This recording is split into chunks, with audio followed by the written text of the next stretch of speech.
Bismillahirrahmanirrahim. Assalamualaikum warahmatullahi wabarakatuh. Alhamdulillahi alamin. Assalatu wassalamu ala asrafil anbiya'i wal mursalin wa ala alihi wa sahbihi ajmain. Asyhadu an la ilaha illallah wahdahu la syarikalah wa asyhadu anna Muhammadan abduhu wa rasuluh la nabiyya ba'dah. Pertama kita mengucapkan puji syukur kepada Allah Subhanahu wa taala yang telah melimpahkan rahmat dan karunia kepada kita bersama. Alhamdulillah pada Jumat malam kali ini kita masih Allah pertemukan untuk kita bisa melanjutkan pengajian rutin kita pada setiap Jumat malam, yaitu pengajian fikih. Pengajian fikih pada malam hari ini bersama Ustaz Burtaas. Salawat beriring salam, tidak lupa pula kita doakan kepada Allah mudah-mudahan dilimpahkan kepada Nabi Muhammad SAW. Baik, untuk tidak memperpanjang kata mukadimah, mungkin kita langsung saja kita berikan kepada Ustaz Bertas dalam untuk menyampaikan ceramahnya dari yang sebelumnya kita sudah membahas tentang najis kemarin ya. Insya Allah kita akan lanjutkan pada malam hari ini. Pada Ustaz kita persilahkan.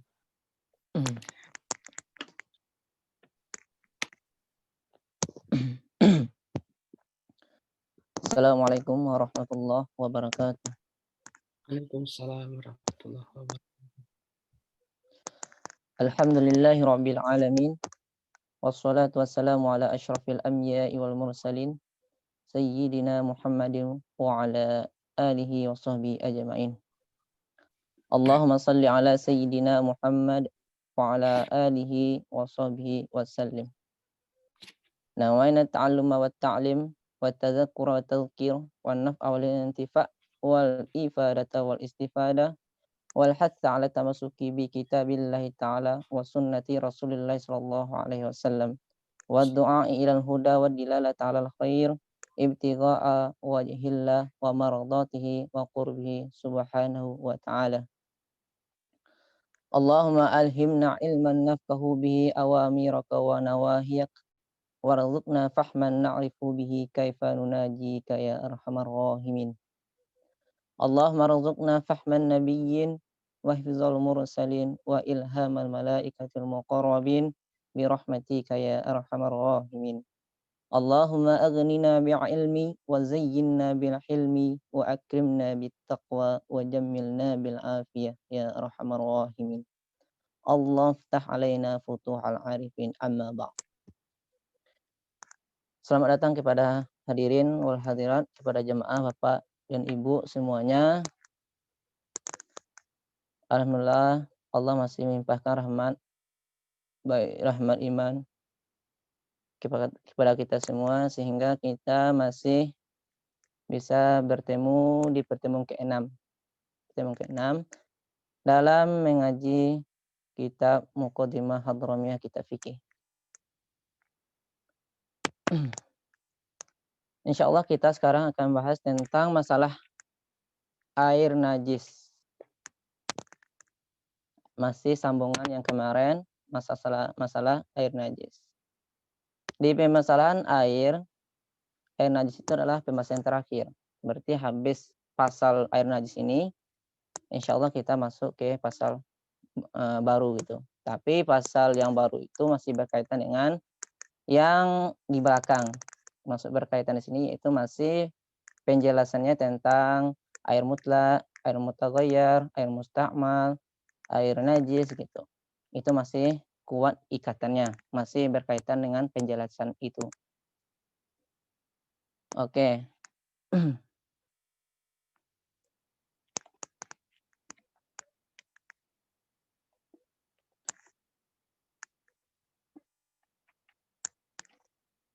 Kemarin kita telah membahas tentang air najis. A'udzu billahi minasyaitonir rajim. Bismillahirrahmanirrahim. Qala al-musannifu rahimallahu nafa'anallahu bihi bi'ulumihi wa masyayikhihi wa talamidhihi fid daraini amin. Faslun wa idza kana al-ma'u qullataini fala yanjusu bi wuqu'in najasah fi. illa in taghayyara ta'muhu aw launuhu aw rihuhu walau taghayyuran yasiran. Fa in zala taghayyuruhu bi nafsihi aw bima'in tahur aw bimiskin aw qudrati turabin fala wal jari karraqidi wa kullatani khamsu mi'ati ratlin bil ba'dadi taqriban fala yadurru nuqsanu ratlaini wa yadurru nuqsanu aktar wa qadruhuma bil misaha fil murabba' zira'un wa rub'un tulan wa ardan wa umqan wa fil mudawwari kal bi'ri zira'ani umqam wa zira'un ardan wa tahrumu taharatu bil ma'il musabbali lisyurbi. Ya.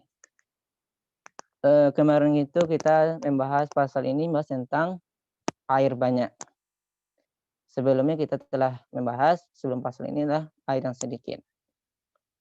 Dalam kitab fikih kalau disebutkan air banyak berarti air itu sampai 2 kulah gitu. Kalau dalam kitab fikih disebut air itu sedikit maka air itu kurang dari 2 kulah. Ya, sebagaimana kita jelaskan kemarin kalau 2 kulah itu kalau kita hitung ke liter itu lebih kurang 191,25 liter. Itu. Dalam masalah air yang banyak, pasal ini menjelaskan tentang air banyak. Berarti sekarang kita pemasalannya air yang banyak.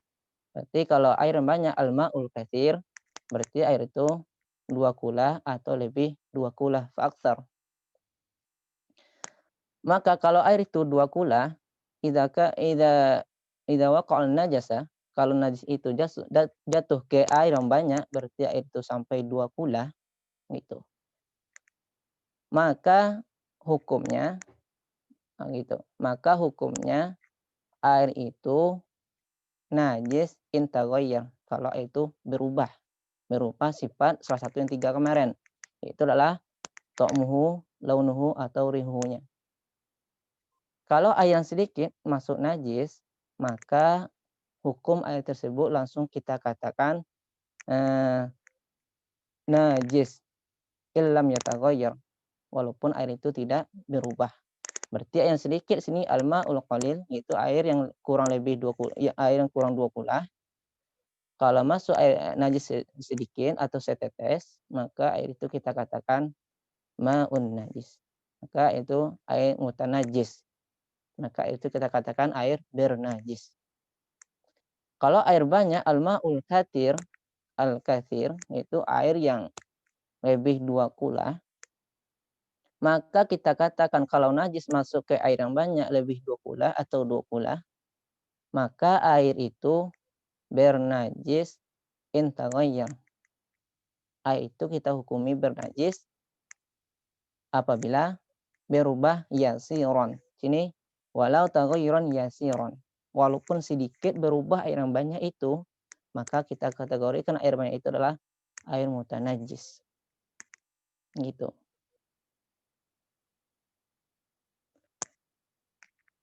Kemarin kita katakan untuk mensucikan air banyak itu atau air itu dimasuki najis.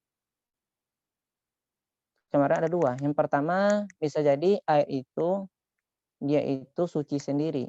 Misalnya kemarin itu kan kita katakan kalau air itu masuk najis, kemudian kita biarkan berapa minggu atau 2 minggu gitu. Akhirnya baun air tersebut hilang. Itu kan misalnya kalau bangkai kucing atau bangkai tikus masuk ke air yang banyak, kemudian air itu bisa suci apabila dia itu perubahan itu hilang sendiri. Atau dengan bima'in tahur. Yang kedua adalah kalau air itu kurang 2 kulah masuk najis, itu berarti itu kan mutanajis.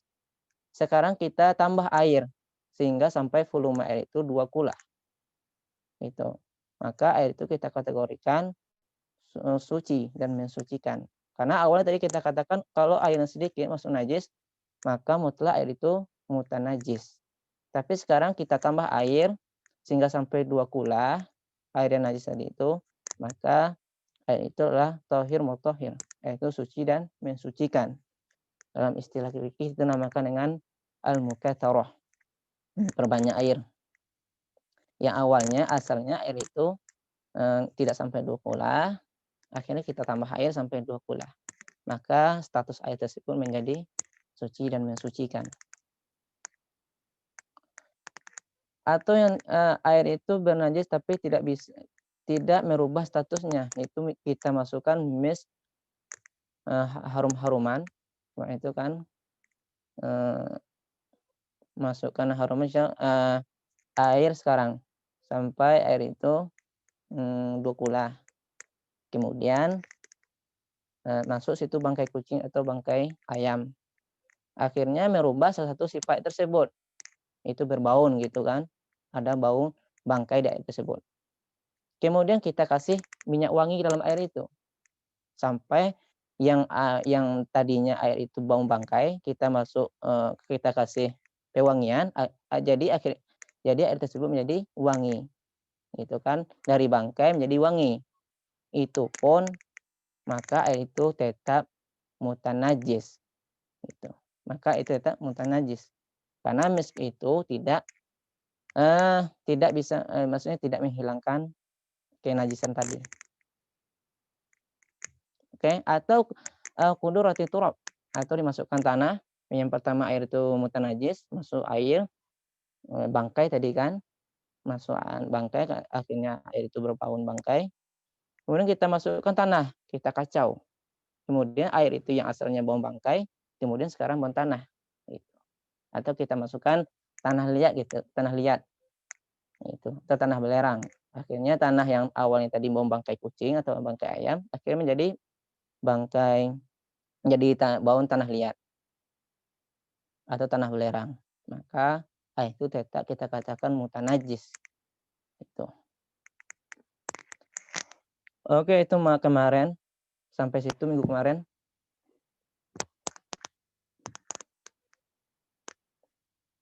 Pembahasan sekarang adalah pembahasan baru. Yaitu pembahasan baru sekarang wal jari karokidi. Wal jari karokidi. Mungkin bagi jemaah yang tidak ada punya PDF, mungkin di grup ada PDF.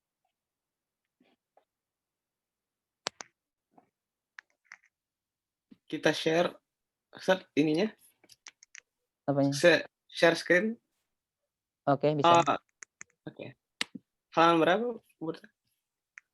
Berapa kemarin? 4, 2 berapa? 4, 2 ya. Baik.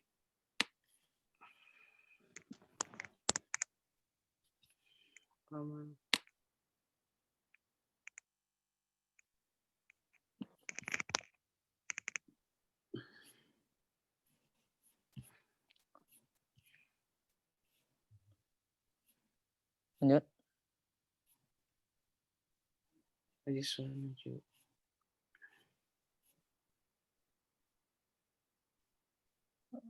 Oke, udah. Baik. Jadi itu wal jari karokidi di 1, 2, 3, 4 baris dari atas. Wal jari samping lagi, Bang. Wal jari aigwa.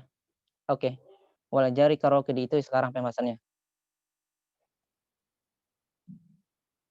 Jadi wal jari karokidi kalau artinya air yang mengalir sama dengan air tenang. Wal jari itu air mengalir, karokidi itu air yang tenang.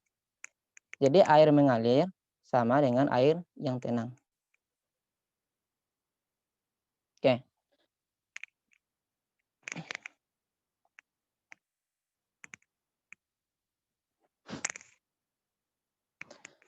Dalam salah ini ada ibaratnya. Kalau air tenang, al-ibrata fi raqidi bi majmu'il ma. Itu al-ibrata fi raqidi bi majmu'il ma.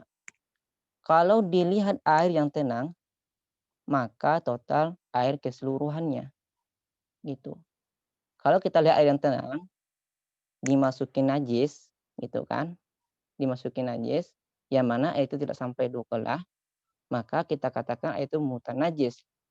Berubah tidak berubah kita katakan itu mutanajis. Dalam dobitnya adalah al-ibrata fi raqidi bi majmu'il ma. Gitu. Kalau air yang mengalir ibaratnya adalah al-ibrata fil jari bil jiryan. Al-ibrata fil jari bil jiryan. Kalau air yang mengalir, maka dilihat peraliran air tersebut. Jadi tidak dihukum kesemuanya. Oke. Jadi penjelasannya, kenapa air yang tergenang dilihat keseluruhan air tersebut? Misal tadi kan air yang sedikit masuk najis. Maka air yang tidak sampai 2 kulah itu semuanya mutanajis. Kalau air mengalir, dilihat kepada masing-masing alirannya. Oke. Jadi misal ada itu selokan, itu kan, atau sungai, itu kan. Jadi kita lihat, nah hukum najis itulah peralirannya, bukan keseluruhannya. Kalau air yang tergenang, kita lihat hukumnya keseluruhannya karena air yang tergenang. Kalau air yang mengalir, maka kita lihat, kita tinjau ke peralirannya. Gitu. Ada nama itulah itu kan. Jadi kayak soal gitu. Kenapa air yang tergenang itu dilihat keseluruhan? Kalau air mengalir dilihat kepada masing-masing alirannya. Kenapa? Gitu kan. Li'annal jarayat wa in tawasalat fi dhahiri fahiya fi hukmil munfasil. Gitu. Jadi jarayat ini maksudnya adalah aliran air.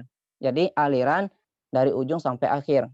Dari hulu sampai akhir itu namanya aliran. Aliran itu namanya kan jarayat. Jadi li'anna jarayat wa in tawassalat fi dhahiri fahiya fi hukmil munfasil. Meskipun air itu bertali, gitu kan.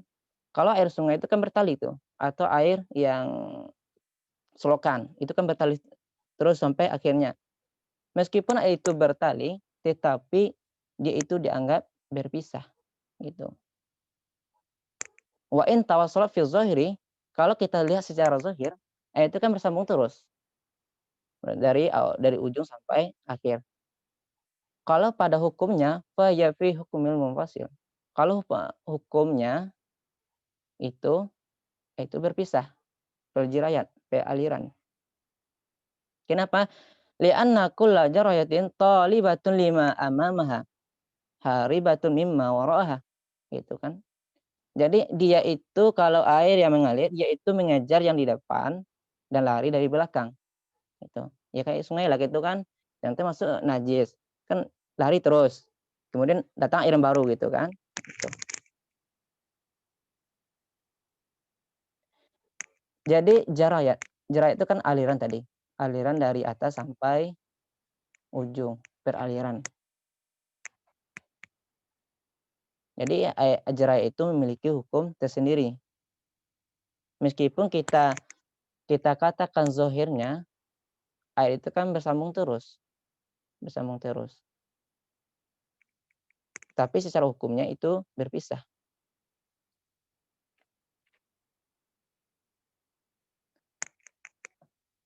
Mungkin bisa tampilan apa ya Bang? Yang foto kemarin di WA.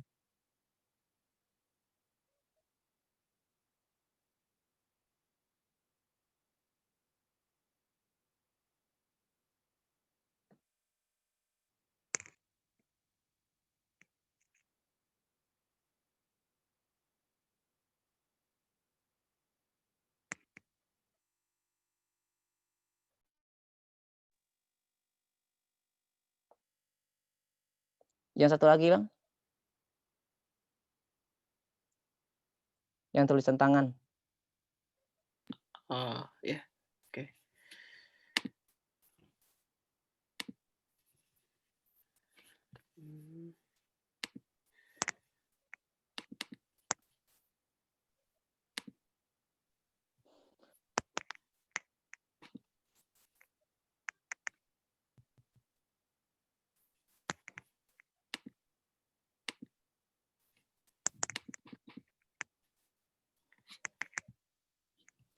Ada, Bang? Sebentar ya, so. Mana nih? Iya.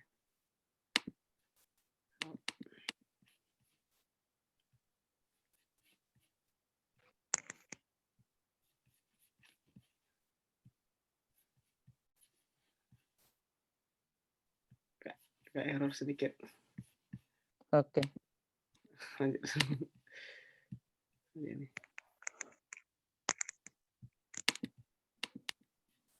Oke. Jadi sekarang kita bayangkan aja. Bayangkan selokan di depan rumah kita atau selokan di belakang rumah atau sungai. Tuh. Sekarang kita pembahasannya adalah masalah air yang mengalir gitu. Tapi kalau air yang tenang, tadi kita katakan kalau air yang tenang kayak kolam gitu kan, kayak apa gitu. Maksudnya yang tenang, kalau atau kolam kecil. Kemarin kita katakan bahwa kalau air yang sedikit, al-ma'ul qalil, masuk najis ke air yang sedikit tersebut, maka hukumnya bernajis. Wa illam taghayyar, walaupun air itu tidak berubah sifatnya. Kalau najis itu masuk ke air yang banyak, maka hukum air itu adalah tanajas. Bernajis dengan syarat intaghayyar. Dengan syarat ada perubahan sifat yang 3 tadi. Gitu. Itu kalau masuk ke air yang banyak. Oke. Kalau itu masuk ke air yang tenang juga kan. Tapi kalau sekarang itu masalah air yang mengalir. Gitu. Kalau kita katakan tadi yang air yang mengalir itu kan al-ibrata bil jari bil jiryan. Jadi peraliran. Berarti nggak ada ya, Bang? Ada agak ini error sedikit laptop. Oke, nggak apa-apa, Bang. Lanjut aja. Lanjut Berarti aja kita dulu. bayangkan sekarang, ya. Kita bayangkan ada selokan gitu. Sekarang selokan ini kan kita kasih nomor gitu. Aduh, ada selokan itu tempat kayak terminal lah gitu kan. Ada terminal 1, terminal 2, terminal 3. Ini kayak selokan ya, selokan.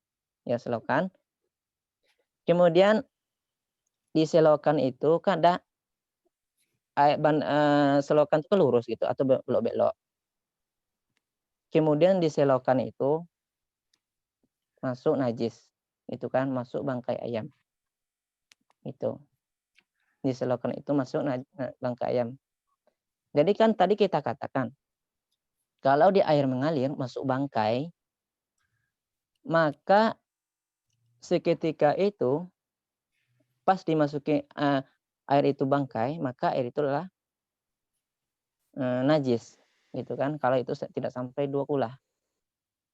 Kalau sampai 2 kula, pas dimasukin bangkai dan langsung berubah air tersebut sifatnya atau bau, maka itu kita katakan najis.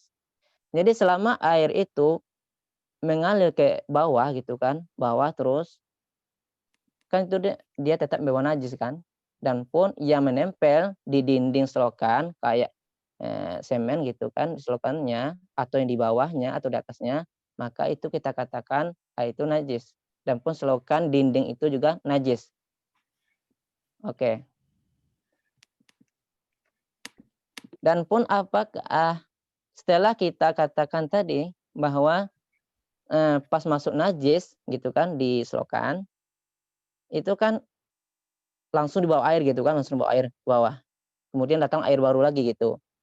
Tadi kan pas masuk ayam atau bangkai tadi ke air selokan, itu kan apa namanya, langsung air itu bernajis dan dinding selokan itu juga bernajis dan pun tanah di bawah itu juga bernajis gitu.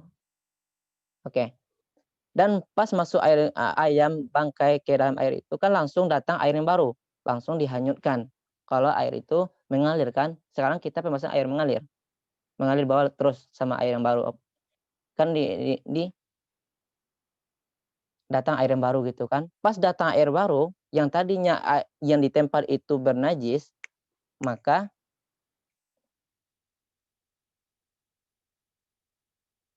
maka tempat itu langsung suci karena datang air yang baru untuk membersihkan tempat tersebut.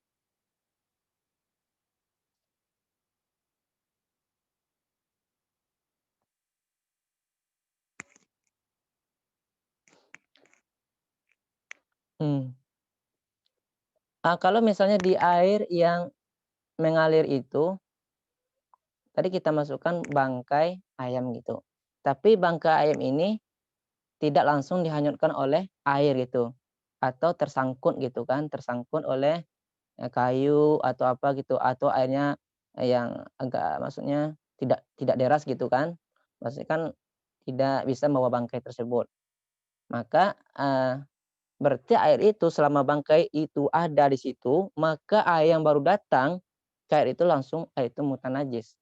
Selama bangkai itu ada di tempat itu, dinding, tanah yang di sekitar itu, maka mutan najis. Dan pun air yang baru datang itu kita katakan mutan najis.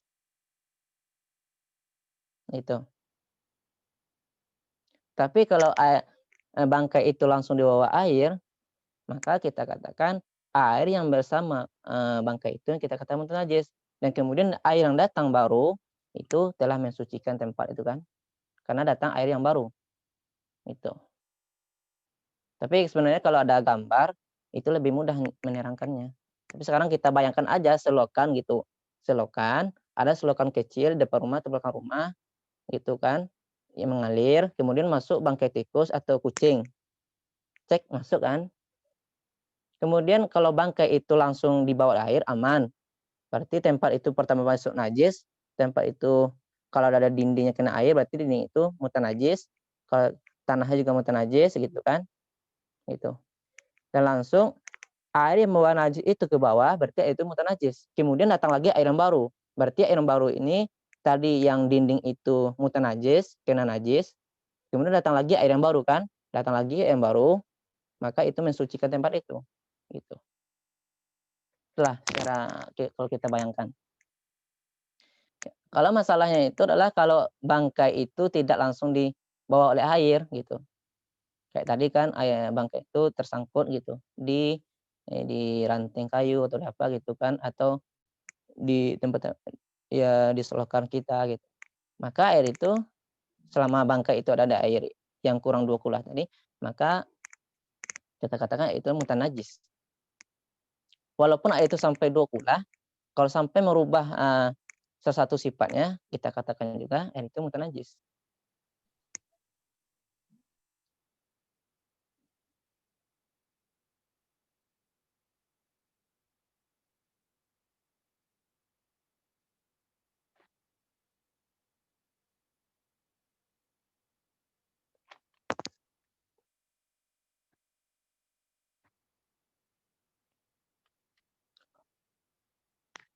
Oke.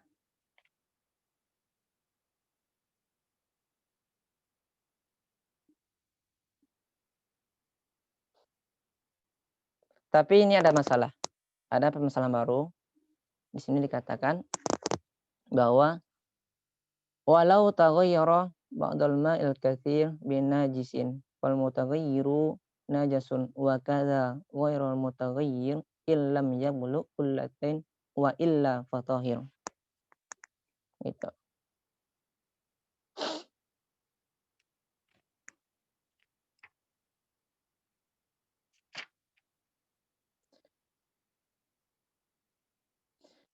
Sekarang kalau ada ini masalah najis yang mengenai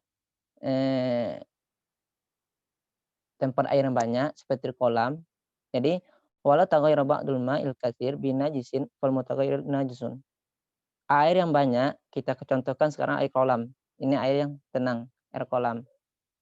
Gitu kan. Air yang banyak berubah sebagiannya air yang banyak itu oleh najis. Maka perubahan itu adalah najis. Seperti sang kolam. Ya, kolam. Kolam itu kan luas. Kemudian ada masuk bangkai ayam atau bangkai tikus ke kolam itu. Tapi di bagian yang agak tapi di bagian maksudnya tidak menyeluruh ya, maksudnya kan kolam luas, tapi hanya di tepinya aja situ. Masuk bangkai, tapi di sekitar tepi itu air itu berbau najis.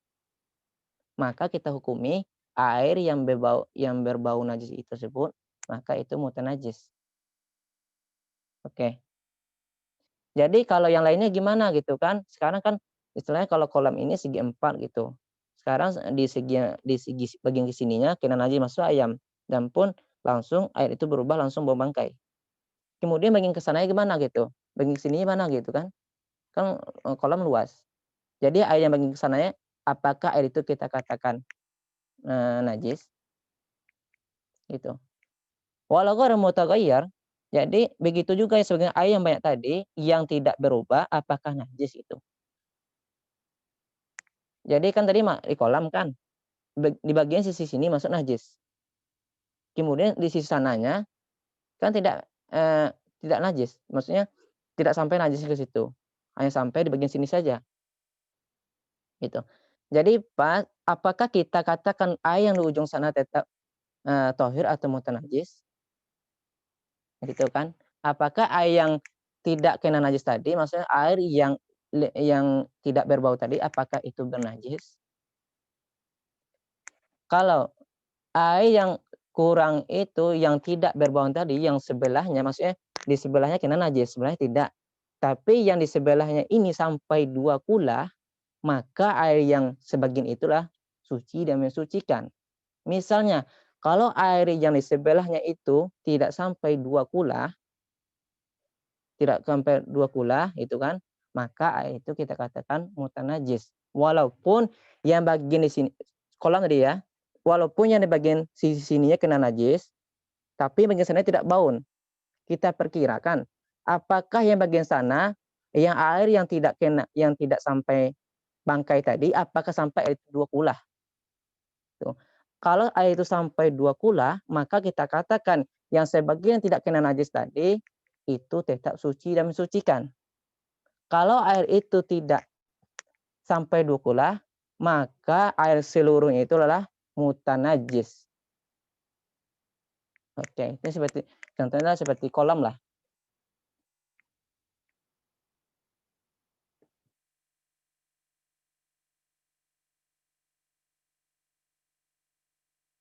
Oke. Oh ini Bang.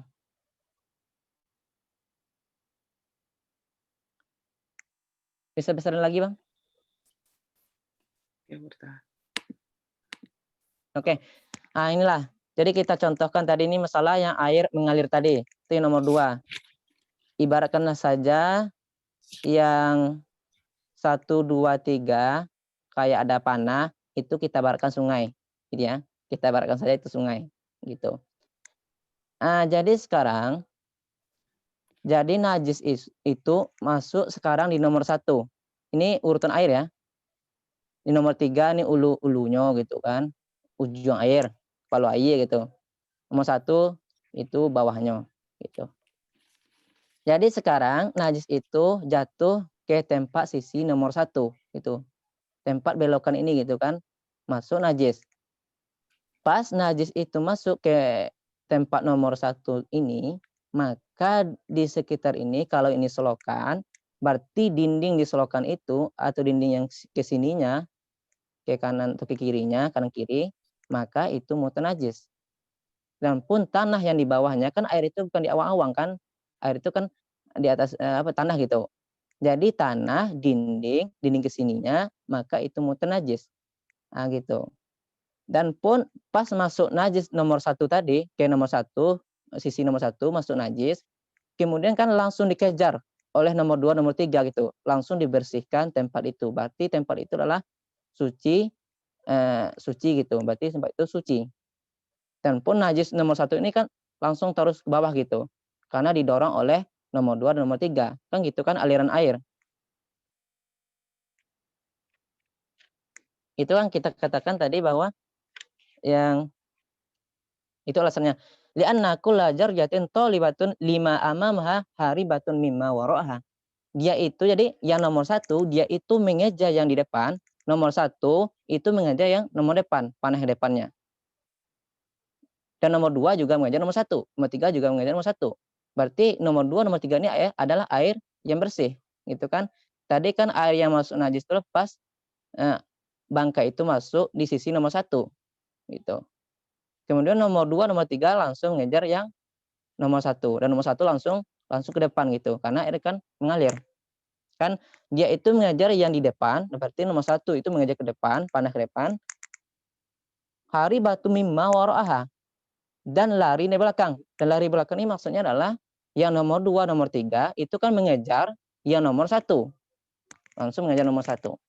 Berarti awalnya tadi yang sisi nomor 1 ini dikena najis, berarti kiri kanan kalau itu kayak solokan di rumah kita atau di depan rumah kita, kalau kecil, berarti solokan itu adalah pas najis masuk, itu langsung mutanajis.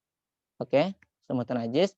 Kemudian di seketika itu kan langsung dibawa oleh air langsung kan. Dan nomor 2, nomor 3 langsung membersihkan tempat tersebut. Oke. Itu maksudnya li'anna kulla jaryatin thalibatun lima amamaha haribatun mimma wara'aha.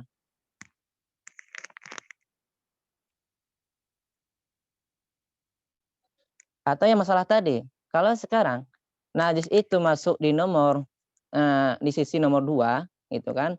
Najis itu masuk di sisi nomor 2, maka kan nomor 1 ini kan langsung nomor 1 langsung maju ke depan ya. Berarti sisi nomor 2 langsung maju ke depan, dan bangkai ini tersangkut di nomor 1. Ternyata nomor 1 ini ada kayak kayu atau kayak apa gitu kan, kayak ranting kayu. Akhirnya bangkai tadi di nomor sini, nomor 1 tersangkut gitu, tidak dibawa oleh air.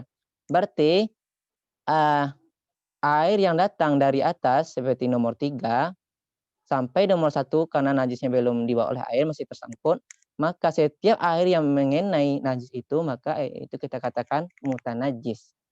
Dan ada ya kayak apa namanya itu, kiri kanannya, maka kita katakan kayak kalau tembok atau apa gitu kan, semen ya kayak selokan, berarti itu tetap mutanajis, dan tanahnya di bawah juga mutanajis. Itu kalau bangkai itu tersangkut. Tapi kalau bangkai itu langsung ke bawah, berarti aman. Berarti pas datang nomor 3 langsung dibersihin, nomor 2, nomor 1. Itu.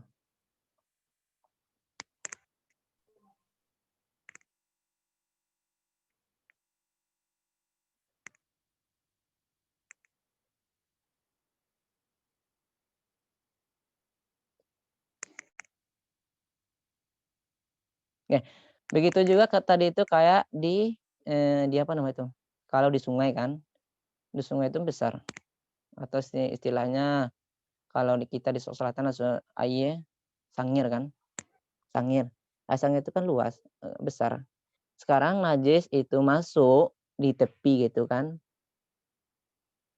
di tepi, itu air besar, di bagian tepinya itu hanya kena najis, karena ya di sebelahnya itu kan air itu banyak, tapi dan tidak menajiskan yang lainnya, karena air itu kan banyak. Tapi yang di sekitar yang kena najis pas masuk bangkai, najis di air banyak itu, hanya sekitar itu yang menajis gitu. Tapi kita contohkan kolam tadi, kolam itu kan airnya tergenang, beda yang sungai. Sungai itu kan ada mengalir. Kalau air kolam tadi kita katakan, kalau di tepinya itu masuk najis dan sebagiannya tidak kena najis, kita perkirakan yang tidak kena najis ini apakah sampai 2 kula atau tidak. Kalau sampai 2 kula, maka air yang tidak kena najis tadi, maka itu suci kayak biasa. Kalau tidak sampai 2 kula, berarti itu menajiskan semuanya. Nah itu kan al-ibratu fi raqidi bimajmu'il ma'. Kalau air yang tenang, kayak yang tenang, kalau yang tenang kan, karena yang najis masuk bangkai di daerah sini, maka di sana juga airnya mutanajis. Kalau itu tidak sampai 2 kula, itu. Begitu juga kalau kayak di air tidak sampai 2 kulah itu kan, masuk setetes najis masuk, berubah atau tidak berubah, maka itu kita katakan itu bernajis.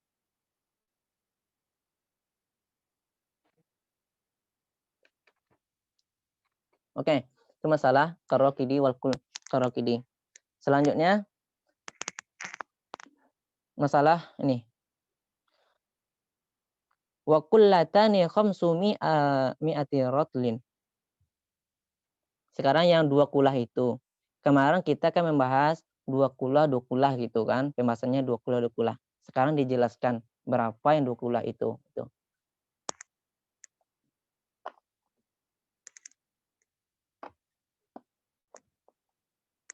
Dijelaskan sekarang yang 2 kulah itu berapa sih gitu.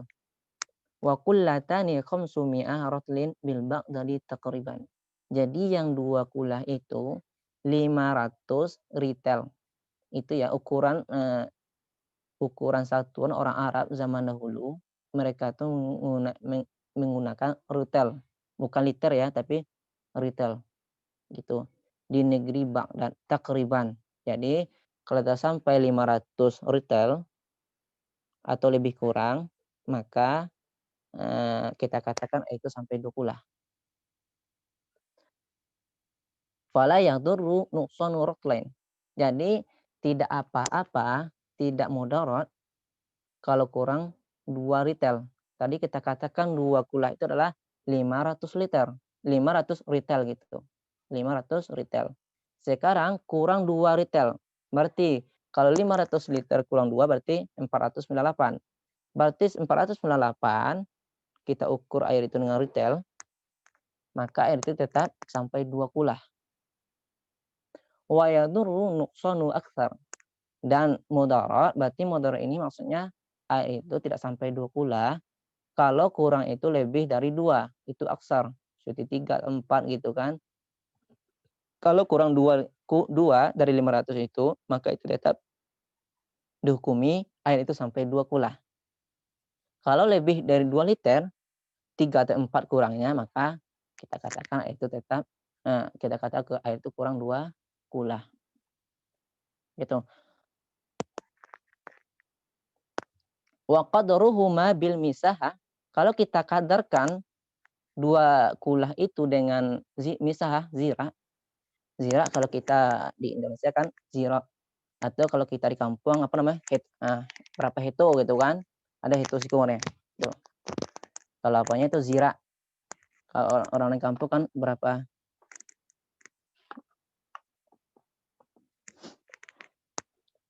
Ya bil misahah, kalau kita ukur wa qadruhuma bil misahah bil murabba, oke. 2 kulah itu dikadarkan dengan zira adalah pada bak segi 4 fil murabba, di bak segi 4 itulah zira'un wa rubu'un. 1/4 tulan panjang, wa ardon lebar, wa umqam dalam. Jadi 1/4 dalam, lebar dan dalam, lebar dan panjangnya. Kalau kita membuat bak di rumah. Jadi 1/4. 1/4 ya meter sih, ya 1/4 meter. Oke. Sekarang kita akan mencari mungkin yang ini tentang kayak jumlah-jumlah sekarang. Karena ini masalah ukuran. Kalau bak kita itu segi 4, berarti kita gitu. Jadi tadi kan kalau kita katakan 2 kulah itu dengan zira, hasta, di yang segi 4, bak segi 4, maka 1/4 zira. Oke, 1/4 zira. Sekarang kita akan cari 1 zira itu berapa. Ntar telah dapat 1 zira itu berapa, kemudian ditambah 1/4 zira, gitu kan. Itu 1 zira itu kalau kita saya sendiri berpedoman kepada buku Syekh Profesor Dr. Syekh Ali Jum'ah, itu mufti Mesir yang dulu. Jadi kalau beliau patokan. Sini beda-beda.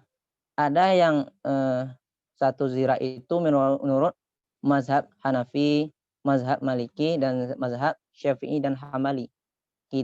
Kalau mazhab Hanafi mengatakan satu zira itu 46,375 cm. Itu pendapat di kalangan ulama mazhab Hanafi. Kalau Maliki itulah 53 cm satu zira.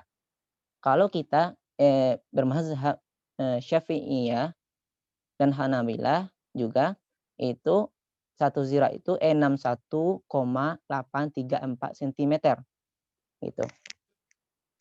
Jadi kita telah tahu sekarang. Jadi satu zira kita sekarang mengambil pendapat yang mazhab kita itu Imam Syafi'i. Kalau pendapat Imam Syafi'i itulah satu zira itu 61,8 cm. 61,8 cm. Oke. 61,8 cm. Sekarang tadi kan yang 2 kulah itu kadarnya adalah kalau zira 1/4. Sekarang kita telah dapat yang satu zira itulah 61,8. Sekarang kita cari 61,8 seperempatnya berapa gitu. Jadi kita bagikan. 61,8 bagi 4 dapat 15,45. Itu. 15,45. Kemudian kita tambah 61,8 ditambah 15,45 hasilnya 77,25 cm. Jadi seperempat dari 61 adalah 61,8 15,45. Itu. Berarti kita sekarang telah dapat ukuran 1/4 zira. 1/4 zira. Jadi kesimpulannya adalah kalau pendapat mazhab Syafi'i dan Hanabilah berarti 77,25 cm. Jadi kalau bak kita itu segi 4, maka lebarnya 77,25 cm, 1 meter kurang. Kemudian dalamnya dan panjangnya itu 77,25. Tapi untuk lebih hati-hati, ya bagusnya saja kan kalau kita buat bak di rumah itu panjangnya kita genapkan 1 meter saja gitu. Jadi panjang, lebar, dan dalam kita genapkan saja 1 meter untuk berhati-hati. Jadi istilahnya kalau di bak itu penuh gitu kan, berarti air itu kita katakan 2 kulah. Berarti kalau 2 kulah masuk di situ kayak apa gitu, kayak ya najis, tapi tidak sampai merubah sifat air tersebut, maka kita katakan itu tetap suci dan mensucikan. Itu gunanya. Jadi mungkin bagi kita yang di rumah kan buat bak, kalau minimalnya mungkin bak yang kecil, ya buatlah ukurannya itulah 1 meter gitu. Panjang 1 meter, lebar 1 meter, dan iya dalamnya 1 meter. Itu untuk lebih hati-hati. Tapi kalau ukurannya yang aslinya lah 77,25 cm. Kan lebih bagusnya kan kita buat 100 cm aja. Itu kalau bak kita segi 4. Jadi dengan itu kita bisa menentukan, oh berarti kalau bak ini penuh, berarti sesuatu najis masuk ke situ, berarti aman kan kalau sampai yang syaratnya sampai tidak merubah sifat yang 3 tadi. Gitu.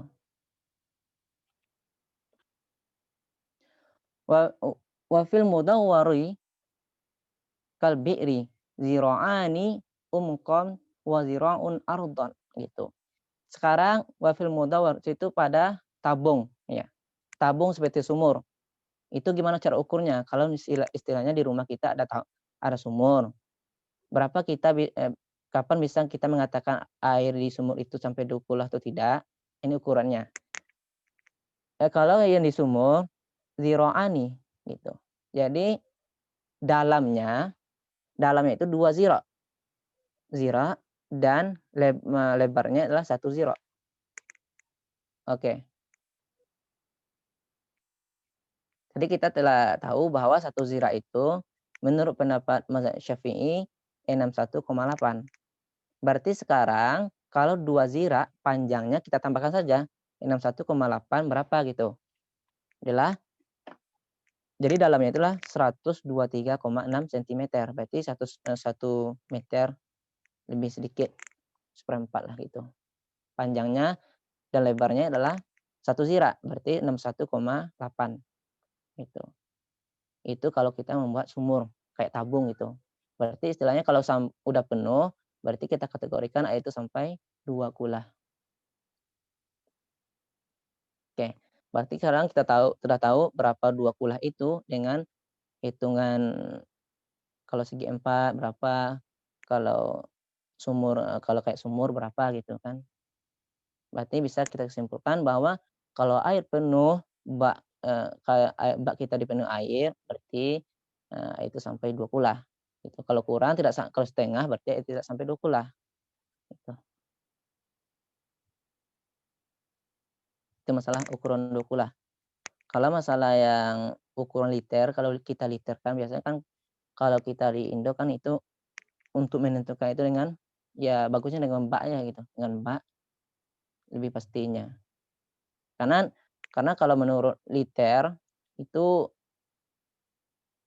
ulama berbeda pendapatnya. Ada yang katakan 2 kulah itu kalau kita tadi mengatakan yang 2 kulah itu ukuran liter 191,25. Ada juga ulama mengatakan 200 lebih gitu. Ada juga ulama yang mengatakan 190 gitu. Jadi kan agak banyak situ masih khilaf ulama. Tapi kalau yang di sini insyaallah tuh sama, berarti kalau kita buat dengan segi 4, nah inilah ukurannya. Berapa panjangnya gitu kan.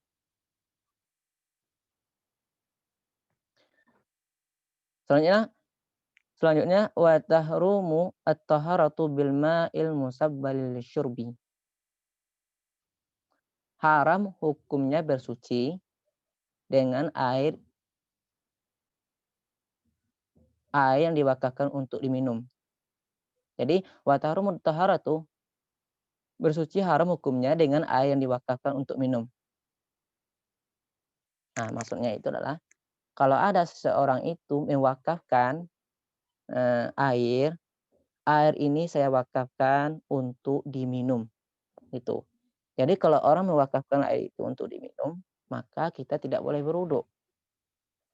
Kalau misalnya ada sumur sekarang, saya wakafkan sumur ini untuk hanya khusus untuk minum, air minum, maka berwudu situ tidak boleh, tidak sah. Malahan haram, hukumnya haram,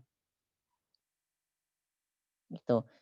Kalau tidak ada airan lain selain sumur itu, maka kita dibolehkan untuk tayamum, gitu. Di sini apa sih, munasabah, sangkutannya, kita tadi membahas tentang air najis.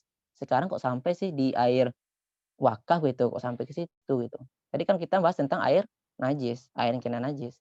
Sekarang, sampai ke air yang diwakafkan untuk minum. Kenapa? Itu kan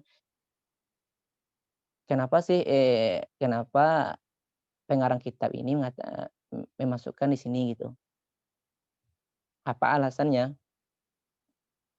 Jadi alasannya adalah pengarang kitab, ini bilang di awal bercerita bahwa air yang boleh dipakai untuk bersuci itu adalah air mutlak, gitu. Kan karena tadi di awal kita telah membahas bahwa air yang boleh untuk bersuci hanyalah air mutlak. Maka selain air mutlak tidak boleh, seperti air mustakmal, air mutaghayyir, air najis gitu. Maka dengan itu tidak boleh. Karena air najis tidak boleh atau haram memakai air najis itu untuk bersuci, karena itu juga, pengarang kitab ini memasukkan air yang diwakafkan untuk minum, jadi haram juga untuk berwudu. Itulah, persamaannya. Jadi karena air mutanajis haram dipakai, maka ada lagi air yang haram untuk dipakai untuk berwudu, yaitu air yang diwakafkan untuk minum. Kalau air itu diwakafkan untuk minum, maka kita haram berwudu dengan air tersebut.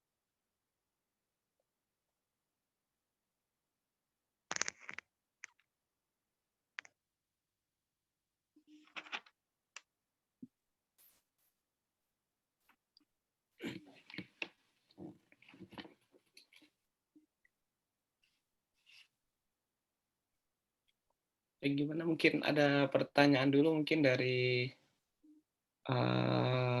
teman-teman, Bapak, Ibu, sebelum kita lanjutkan materi yang selanjutnya, atau gimana, dipersilahkan. Ya, saya kita terima dulu pertanyaan kali ya. Iya. Ya. Karena permasalahan ini yang pasal selanjutnya itu lebih agak rumit lagi. Ya.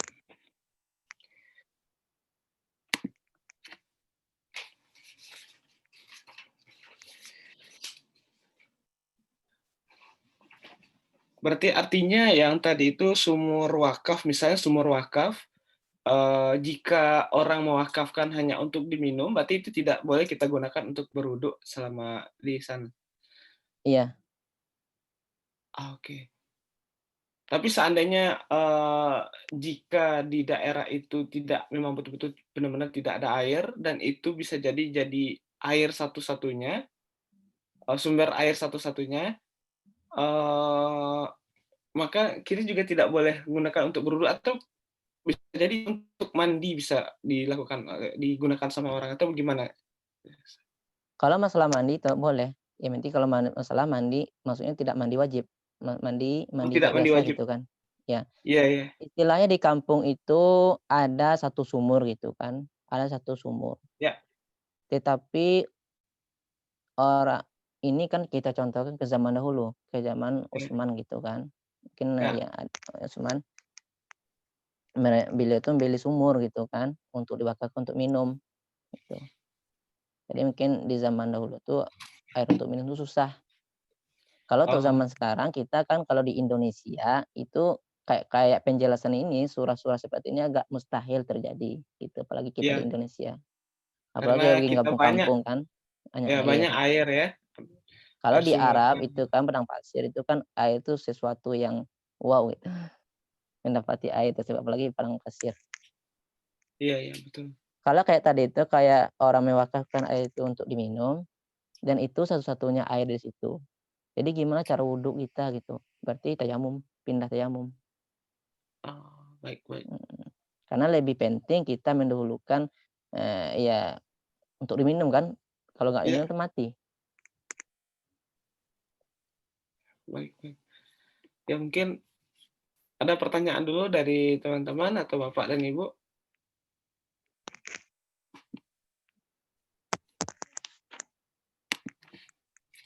Jadi ada pembahasan tentang, mungkin untuk ingatkan lagi jumlah, yang yang dikatakan lebih dari 2 kulah tadi ya.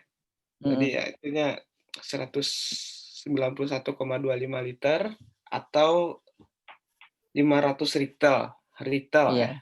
500 ritel. Kalau kita ukur dengan bak segi empat atau kayak Ya, sumur, ya kayak mhm, tadi ukurannya.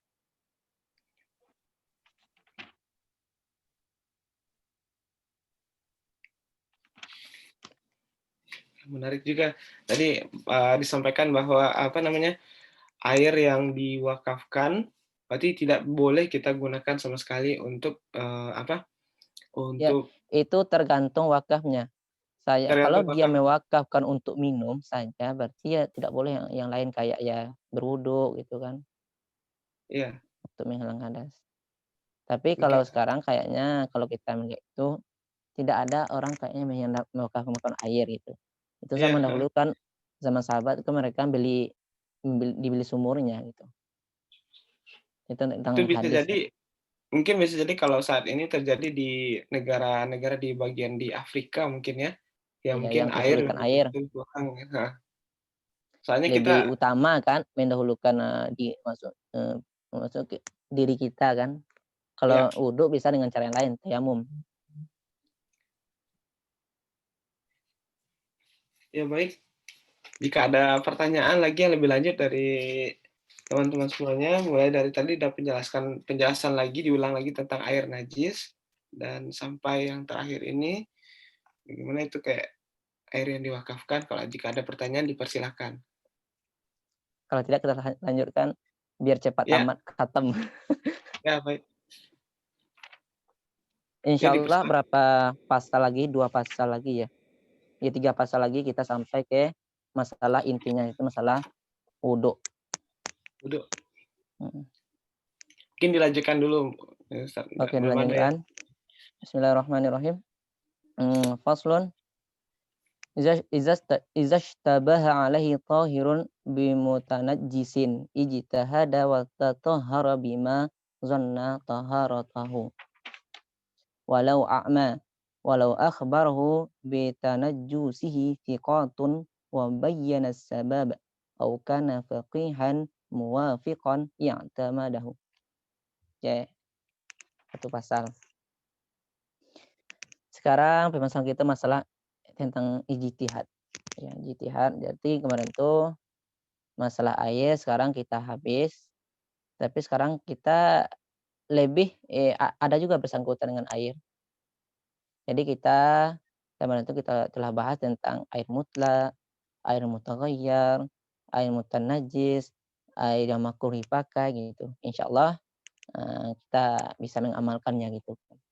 Jadi kita intinya yang pondasinya kita sekarang udah tahu gitu. Yang ciri air mutlak apa gitu kan, air yang mutaghayyir apa gitu, air mustakmal apa gitu, air mutanajjis apa gitu kan.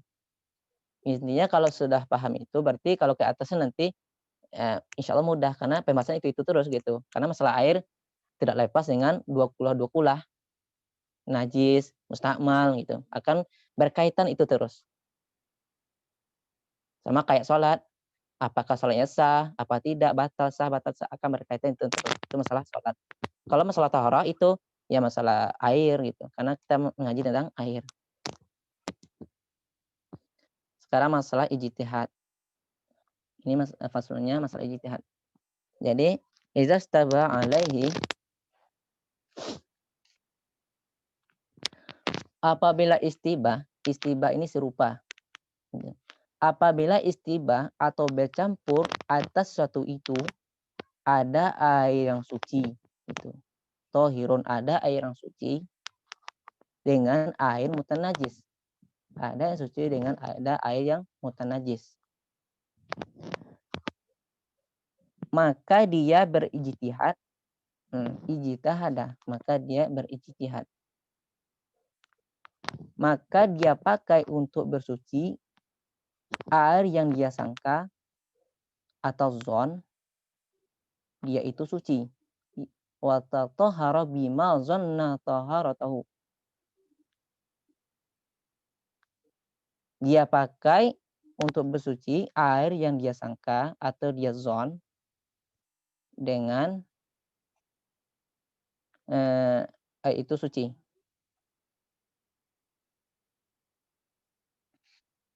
Walau a'ma, meskipun dia itu buta. Walau akhbarahu bitanajjusihi, kalau ada seseorang itu sikoh ya yang dipercaya, mengkhabarkan bagi dia bahwasanya air itu mutanajis. Wa bayyana sabab, dan dia menjelaskan sabab-sababnya. Kenapa sababnya? Terjadi masuk tikus atau baul gitu kan. Atau orang yang mengkhabarkan itu adalah faqihan, orang faqih. Orang faqih ini adalah lahu fil mazhab. Maksudnya faqih ini adalah orang yang sama mazhabnya. Berarti kalau orang yang dikabarkan itu mazhabnya Syafi'i, berarti orang yang dikabarkan juga mazhab Syafi'i. Muwafiqan i'tamadahu. Maka ambillah, pendapatnya, percayailah gitu. lam yubayyin sabab, walaupun yang tidak butuh ke penjelasan. Oke. Ini masalah ijtihad. Jadi ijtihad itu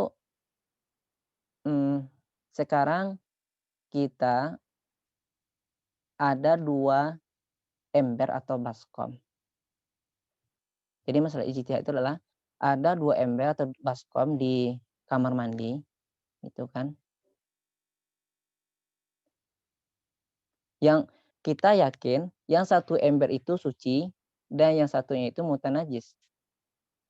Sini bukan surahnya ragu tapi yakin. Yakin ada di salah satunya itu suci dan ada salah satunya itu adalah mutanajis.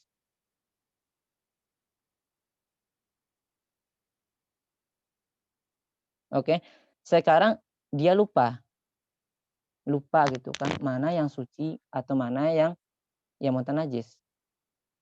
Tapi dalam satu kedua itu dia yakin dalam 2 ember itu ada yang suci dan ada yang najis. Tapi dia sekarang lupa yang baskom yang mana tadi yang najis atau yang suci gitu. Jadi ketika itu apakah kita boleh memilih salah satu? Apakah boleh kita memilih salah satunya? Gitu kan. Ambo pilih sih lah gitu kan. Ambo ambil saja kok. Nah, jadi itu tidak boleh. Jadi harus dengan ijtihad. Ijtihad kita mana ada zon kita salah satunya itu suci. Tadi awal kita yakin salah satu yang 2 ini ada yang suci. Tapi sekarang kita lupa. Mana ya yang ember yang suci itu gitu.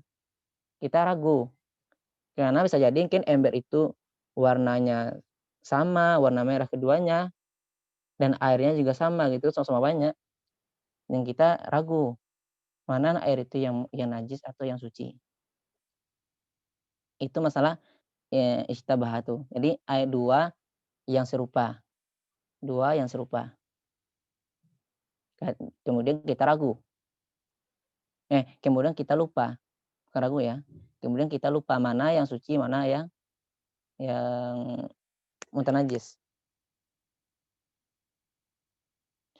Kenapa pengarang kitab ini membahas tentang ini, ijtihad?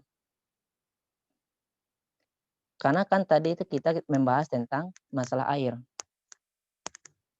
Air itu adalah alat atau wasilah untuk thaharah. Oke.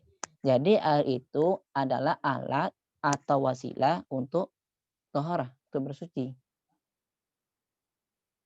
Dan ulama mengatakan ada yang namanya itulah wasailut thaharah. Itu kayak air. Ada wasail masail. Alma kan air. Air itu kan wasilah untuk thaharah. Air itu adalah wasilah untuk thaharah tadi.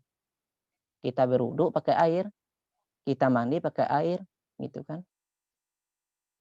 Jadi air itu wasilah untuk thaharah. Jadi air itu tidak ada begitu saja. Karena itu butuh wasilah. Kita sampai ke air mutlak itu. Jadi kita sampai air mutlak itu butuh wasilah. Ingat ini sekarang pembahasan kita adalah masalah air yang ishtibah, air yang serupa keduanya. Kita katakan di awal tadi, yang serupa. Jadi untuk mendapatkan di dua ember ini kan ishtibah tadi, yang serupa air itu, kita untuk mencapai ke di antara keduanya ini ke air mutlak, bagaimana caranya gitu? Itu bisa jadi kan air itu ishtibah tadi itu kita katakan. Air itu serupa. Bagaimana menentukan salah satu kedua itu gitu kan? Nah, itu serupa tadi ishtibah. Bagaimana kita menentukan salah satunya itu air mutlak? Itu dengan ijtihad kita. Oke. Itulah wasilah kita sampai ke air mutlak. Karena sekarang kita masalahnya air yang ishtibah, yang ada kemirip itu. Jadi ijtihad itu adalah Ijtihad itu adalah wasilah supaya kita sampai ke air mutlak. Wasilah supaya kita sampai ke air mutlak. Tak kala air itu istibah, air itu serupa sama gitu kan. Yang mana air mutlak itu untuk dipakai untuk taharah. Nah, karena itu kita pakai ijtihad. Jadi kita pilih di antara kedua itu dengan kita zon, oh ini yang benar gitu. Inilah yang zon kita bahwa embernya inilah yang tidak bernajis. Berarti ember satunya bernajis. Itu sampai zon kita. Zon itulah kalau kita persenkan 75%. Ada waham, kalau waham itu kan 25%. Kalau syak 50-50. Kalau zon itu 75%. Kalau yakin itu sampai 100%. Sekarang kita ijtihad zon kita bahwa air yang ember yang ini yang suci, air ini yang mutlak. Gitu. Oke.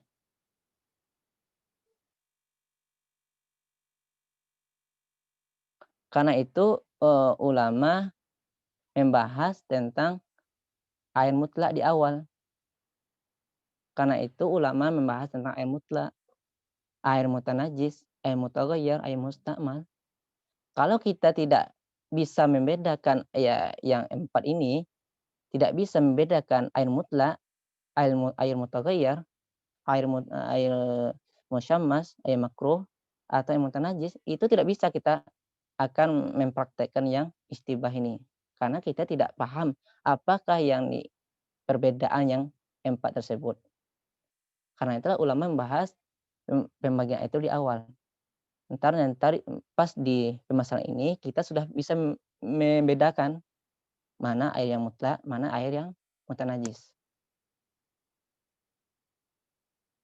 Karena masalah surah istibah itu surah yang serupa itu banyak. Surah itu luas. Di antaranya adalah istibah antara suci dengan najis. Itu air yang suci dengan air yang najis. Ada istibah ini serupa ya. Ada istibah sesuatu yang najis dengan sesuatu yang lain. Ada istibah sesuatu yang najis dengan sesuatu yang lain. Tetapi bukan air. Kalau yang tadi itu maksudnya itu air. Tapi sekarang sesuatu yang istibah itu bukan air. Seperti istibah serupa minum khamar, minum mabuk dengan khol juga gitu. Atau istibah susu himar. Susu himar itu najis ya. Istibah susu himar, keledai. Susu himar itu kan najis. Dengan susu yang suci. Kalau susu kan itu sama-sama putih warnanya kan. Sekarang mungkin orang bisa menaruh 2 gelas. Yang satunya ada susu keledai, yang satunya ada susu kambing atau sapi gitu. Kan sama-sama warna putih. Itu kan serupa. Istibah gitu kan. Sekarang mungkin ada orang itu menaruh 2 gelas gitu kan. Gitu. Yang keempat ada istibah daging dengan daging yang lain. Ada istibah daging. Ada daging ini yang disembelih, ada daging ini tidak sembelih. Kan sama-sama daging. Itu kan, sama daging. Gitu. Ada yang kelima adalah istibah tentang antara seorang perempuan ajnabiyah dengan mahram. Jadi antara 5 ini 2 sampai 5 itu tidak ada ijtihad. Maka itu harus dibuang keduanya. Jadi yang ada ijtihad yang tadi nomor 1 adalah istibah antara suci dengan najis. Itu kan sama-sama air, maka situ boleh ijtihad. Nah, itu pembahasan kita sekarang.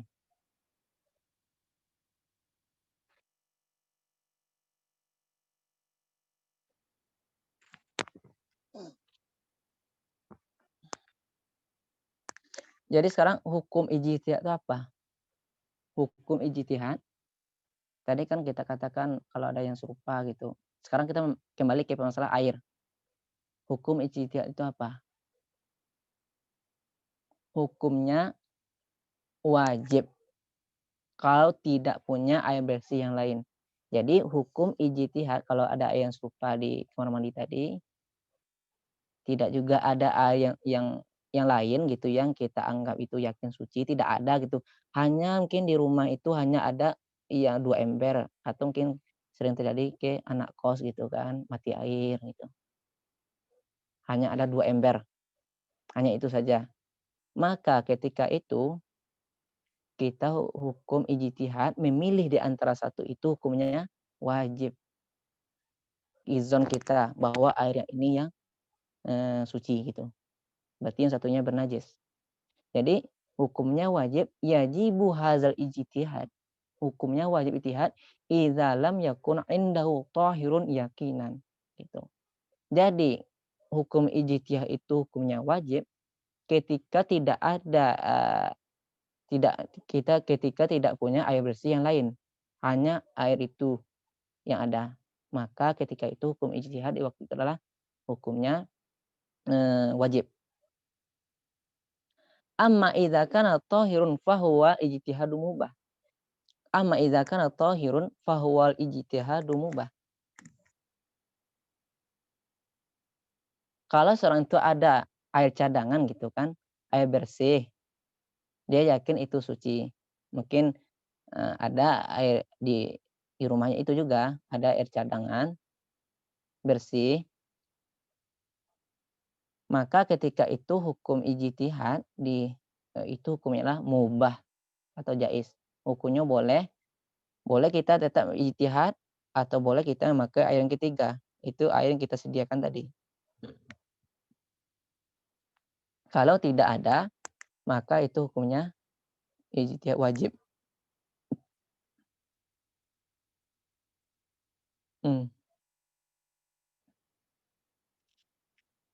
Itu masalah ijtihad. Jadi masalah ijtihad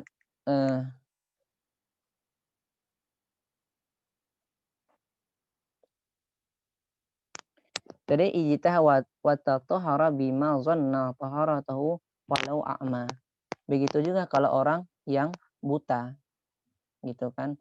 Orang buta bisa dia merasakan di antara 2 ember tadi atau dia dengan ijtihad dengan bertanya gitu kan, gitu kepada temannya gitu. Nah, juga berlaku kepada orang buta. Misalnya lah hukum syarat tadi kan hukumnya ada hukumnya itu wajib dengan syarat-syaratnya, ada hukumnya itu jaiz atau mubah, boleh ijtihad, boleh tidak ijtihad. Oke. Sekarang lah syurutul ijtihad. Ini yang perlu syurutnya. Syarat ijtihad. Nah, syarat ijtihad. Nah, ini yang pertama. Syarat ijtihad itu banyak. Kita menyebutkan satu saja karena sekarang kita bahas tentang masalah air. Ayyakuna likulli minal mushtabihaini aslun fi tadhhir. Saya yang pertama, ayyakuna likulli minal mushtabihaini aslun fi tadhhir. Ini syaratnya masing-masing dari yang istibah itu, yang serupa itu suci asalnya. Suci asalnya.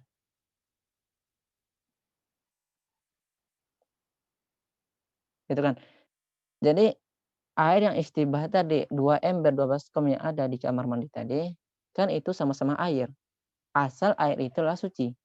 Gitu kan. Sebelum dimasuki najis.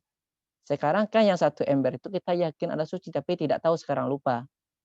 Tara alai sya'un yakhrijuhu minat tuhuriyah. Kalau masuk ke air mutlak itu najis, maka hukum air itu menjadi mutanajis. Jadi sebelum masuk najis, air itu hukumnya mutlak, suci dan mensucikan. Sekarang karena ada yang masuk situ najis, atau air itu mustakmal, maka air itu kita katakan mustanajis atau mustakmal. Tapi kita kan masalahnya sekarang kita kan tidak tahu. Mana yang najis, mana yang tidak. Gitu kan. Mana yang mustakmal atau tidak. Tuh.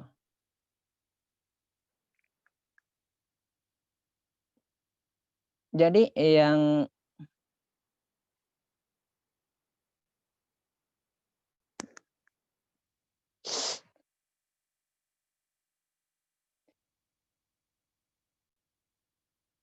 Jadi mungkin bisa kita katakan ya masalah yang syarat ini, jadi syarat ini saja. Jadi masing-masing dari yang istibah itu suci asalnya. Berarti kayak air tadi, asalnya itu suci. Lahu aslun fi tadhhir. Bisa juga atau ciri yang lain itu adalah yumkinu ay ya'uda ila tahuriyah bil mukatsarah. Dengan air yang tadi itu, air itu mutanajis atau musta'mal, air itu bisa dikembalikan menjadi suci dengan kemarin kita sebutkan dengan al-mukatsarah. Kita tambah air sampai 2 kula, maka air najis tadi kalau tidak hilang sifatnya atau tidak ada sifatnya, maka air itu suci dan mensucikan.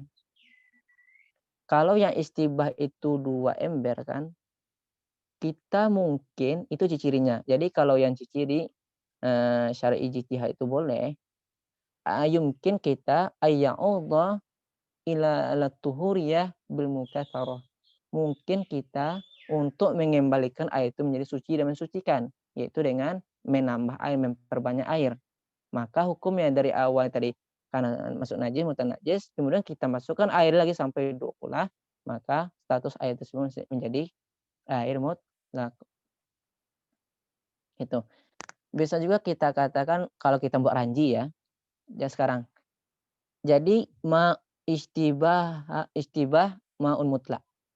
Jadi air mutlak yang pertama bisa jadi dia itu istibah dengan mutanajis.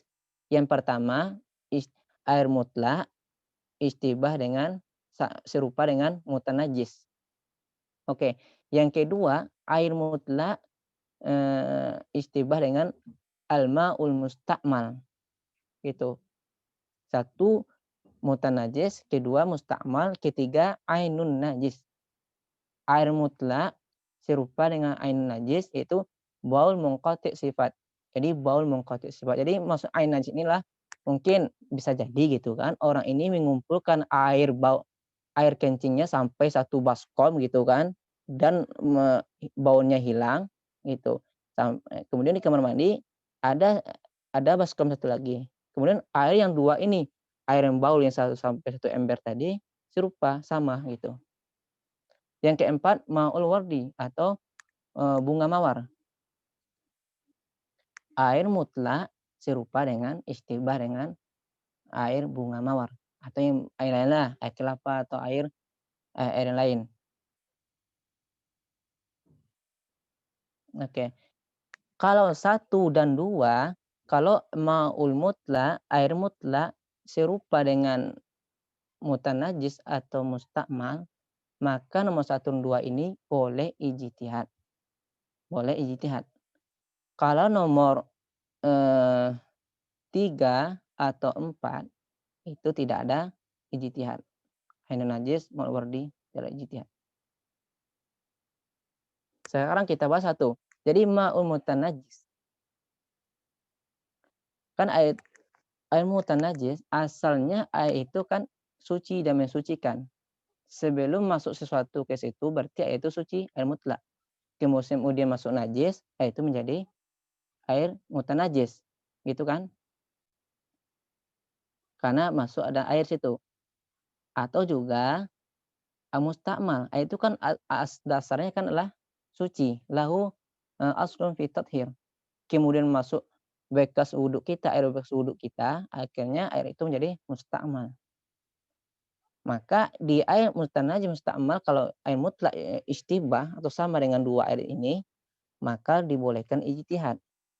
Kalau masalah yang air najis, yang ketiga tadi air najis, kalau air mutlak istibah dengan air najis kalau orang itu mengumpulkan air kencingnya sampai 1 baskom gitu kan banyaknya, ya air sama-sama putih gitu, sama-sama bening airnya antara air baul sama air yang mutlak, sama-sama bening. Kemudian dia lupa mana yang najis dan baul ini tidak ada gitu, sama seperti kayak air biasa. Nah, maka kalau poin nomor 3 ini jadi ijtihad tidak ada. Maka kedua-duanya harus dibuang. Karena maka ya dibuang kemudian kita tayamum. Kalau itu terjadi gitu kan. Kalau masalah yang keempat, air mutlak istibah dengan air mawar itu. Mawar itu tidak juga laisa lahu, itu tidak juga bisa ijtihad. Jadi kalau ada istibah air mutlak dengan air mawar itu tidak ada istibah. Jadi gimana kalau kita berwudu dengan air istibah dengan air mawar tadi, itu kita pakai kedua-dua ember itu. Maksudnya, kan 2 ember tadi istibah kan, yang satu yakin kita situ ada air yang mutlak, yang satu adalah air mawar, tapi baunya telah hilang. Tapi sekarang, mmm, tapi sekarang caranya gimana cara wudunya, adalah kita pakai kedua-duanya. Ember pertama kita pakai dari wajah sampai kaki, kemudian ember yang kedua ulang lagi gitu. Tapi di sini ada masalah gitu. Kenapa? Karena berarti kalau kita berwudu 2 kali, berarti kita tidak ada apa tuh, jazam fi niat, jazam di niat. Karena syarat niat itu harus jazam gitu kan. Kalau kita berwudu 2 kali, berniat 2 kali berarti niat kita itu kan ihtimal gitu, tidak jazam. Karena syarat di antara syarat niat adalah harus jazam niat, tidak boleh, eee, ihtimal gitu. Itu. Itu masalah kalau istibah berarti yang syarat ijtihad itu adalah ayakuna likulli minal musytabihan aslun fi tahhir. Asal kedua air itu adalah suci sebelum masuk najis atau masuk bekas wudu. Sedikit lagi. Walau akhbarahu bi tanajjusihi thiqatun wa bayyana sabab. Nah, sekarang masalahnya adalah masalah, mmm,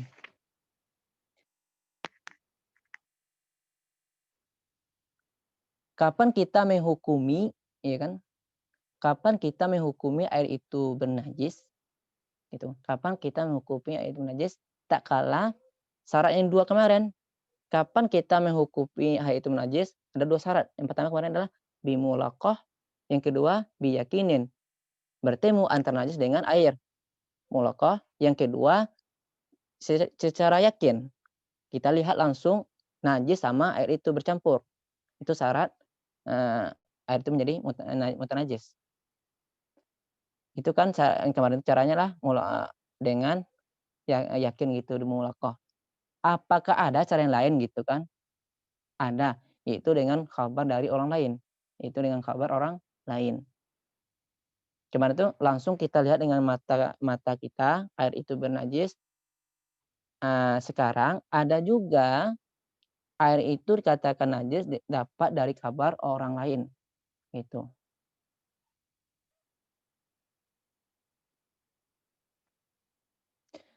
Dan apakah kabar ini kita terima dari siapapun?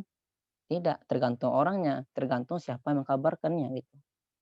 Kalau walau akharu orang yang mengkabarkan itu sikoh, yang dimaksud dengan sikoh itu adalah orang terpercaya atau jujur, gitu kan. Dengan syarat dia itu menjelaskan, misalnya, eee, orang ini keluar dari WC, dia bilang ke A, "A, air yang ada di WC yang di sebelah kiri, yang di pojok itu airnya mutanajis." Dan si A ini dia beranggapan bahwa yang di WC itu ada 1 ember. Kemudian si A ini masuk ke WC, ternyata situ ada 2 ember yang serupa. Nah gitu, ada 2 ember yang serupa, gitu kan. Eee, serupa. Kalau tadi itu dia jelaskan, fulan atau A, air yang di WC itu bernajis, gitu kan. Dan orang yang menyampaikan itulah sikoh. Sikoh terpercaya dan jujur. Eee, Sikoh terpercaya dan jujur, kemudian dia jelaskan sababnya. Fulan, air yang di WC tadi, yang satu baskom itu, eee, air itu bernajis. Kenapa? Dijelaskan sababnya. Kenapa? Ya, tadi ada bangkai tikus masuk ke dalam bak itu atau baskom itu atau atau kena baul gitu. Maka bagi kita mendengar kabar tersebut, maka dia orangnya sikoh, terpercaya, jujur, dan menjelaskan sebab-sebabnya kenapa air itu bernajis. Maka waktu itu kita wajib eh, mengambil berita dia, maksudnya kita terima gitu. Oh iya, berarti air itu najis. Gitu kan. Tu walau akhbaru bina thiqatun wa bayyana sabab dengan syarat yaitu menjelaskan sebab kenapa terjadi air itu najis. Au kana faqihan atau yang mengkabarkan air itu benar adalah faqih. Faqih inilah orang yang paham ilmu fikih. Muwafiqon yaitulah faqih ya. Faqih di sini adalah al-alim bil ahkami thaharah, orang yang paham di hukum thaharah, orang yang paham di hukum masalah hukum bersuci. Kemudian dia mengkabarkan temannya atau orang di sekitarnya bahwa air itu bernajis, gitu. Jadi, ya, faqih di sini maksudnya bukan faqih mujtahid ya, bukan faqih mujtahid. Akan tapi cukup orang yang paham mengenai masalah taharah. Cukup orang itu mengenai masalah taharah, paham dia, gitu. Kemudian dia mengkabarkan ke orang lain bahwa, "Fulan, air yang di baskom itu bernajis," atau "air di bak itu bernajis." Maka ketika itu wujuban i'tamadahu, maka kita wajib mengambil kabarnya, gitu. Tapi di sini adalah faqihan muwafiqon, dengan syarat muwafiq, maksud muwafiqon adalah orang itu lahu fil mazhab, satu mazhab gitu, satu mazhab. Misalnya orang yang mengkabarkan itu orangnya, mazhab Syafi'i, kemudian orang yang dikabarkan juga Syafi'i gitu. Orang yang mengkabarkan, juga Syafi'i, sama satu mazhab. Kalau, istilahnya sekarang yang mengkabarkan itu dia bukan satu mazhab.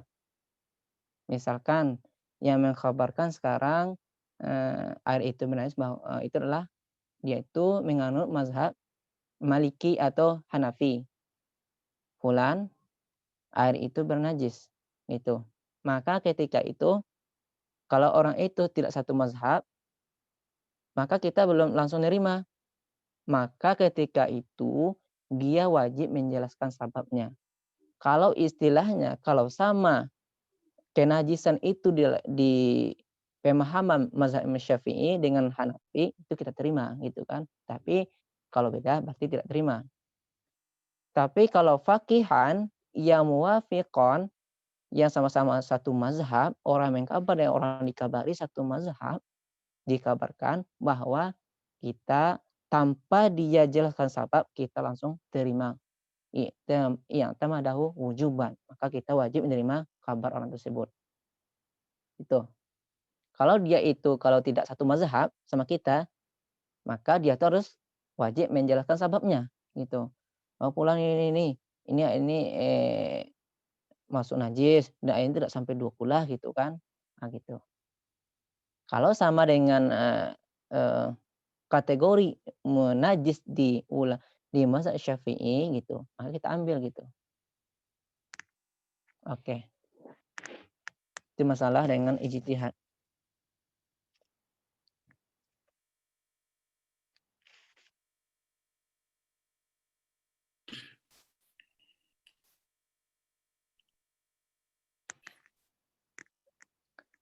Jadi kalau kita bisa simpulkan masalah yang khabar ini, jadi khabar itu bisa kita buat ranjinya gitu kan, khabar. Kita mendapat kabar itu bisa jadi, pertama khabar gitu kan, khabar, panah 2. Yang pertama bayin sabab, yang kedua tidak menjelaskan sabab.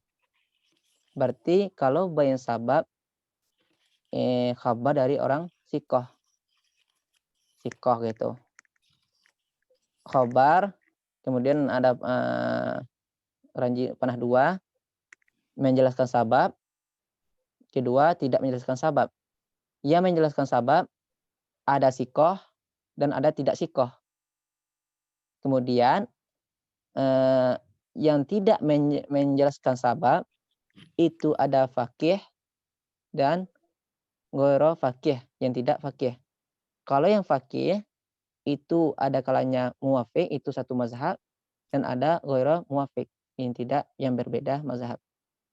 Kalau yang khabar itu yang baina sabab, kalau sikoh berarti kita terima. Kalau ghairu sikoh tidak terima. Berarti kalau mubayyan tidak menjelaskan sabab, berarti dia faqih. Faqih yang muwafiq, yang sama-sama satu mazhab. Kalau orang itu faqih di ilmu taharah, di hukum-hukum taharah, yang tapi tidak muwafiq, itu tidak satu mazhab, maka dia wajib menjelaskan kenapa air itu bernajis.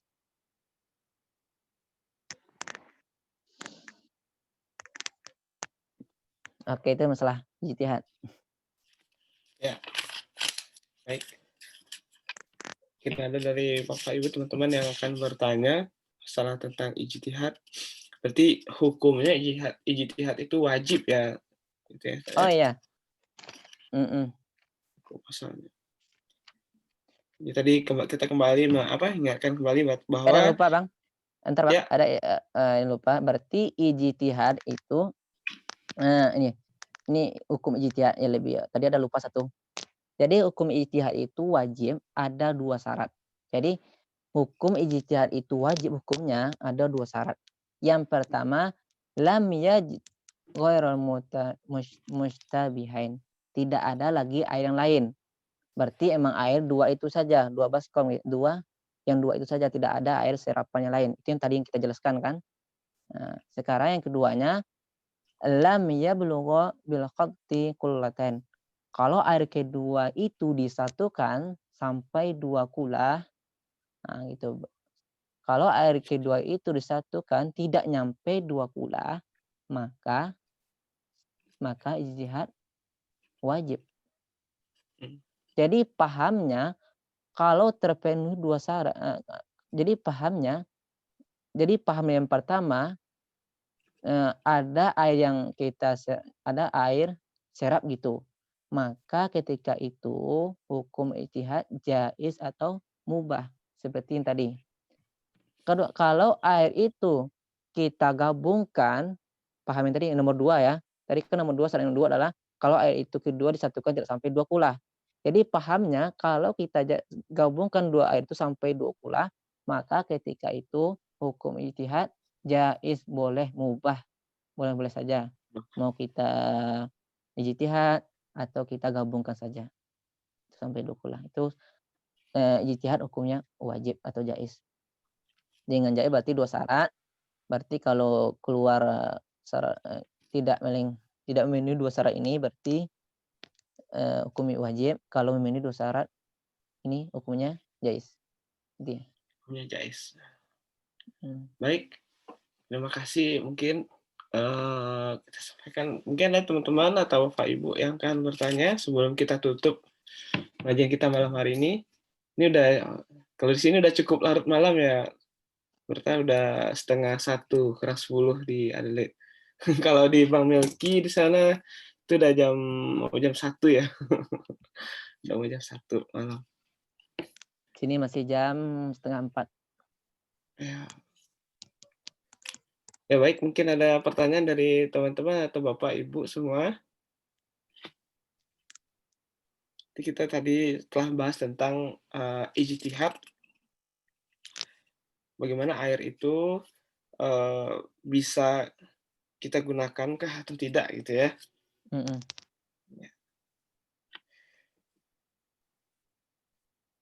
Tapi sering terjadi kalau ijtihad ini itu ketika kayak ya anak-anak kos kan mati air gitu. Ada air di kamar mandi. Kemudian kan kita apa itu kan, ini air ini suci tuh enggak ya gitu kan. Kalau bisa kita tanyakan dulu kepada teman-teman kos kan, iko suci tadi enggak gitu. Air mustakmal tadi enggak gitu kan. Kalau misalnya mereka menjawab itu masih suci gitu, udah ada apa-apa udah aman gitu. Berarti kita ijtihad gitu. Berarti ambil salah satu keduanya. Dan pun kita yakin tadi di air ini masalah bukan apa ya, bukan masalah ragu. Ini masalah yakin karena tadi yakin di 2 ember ini ada najis. Tapi sekarang Ya, kita lupa gitu.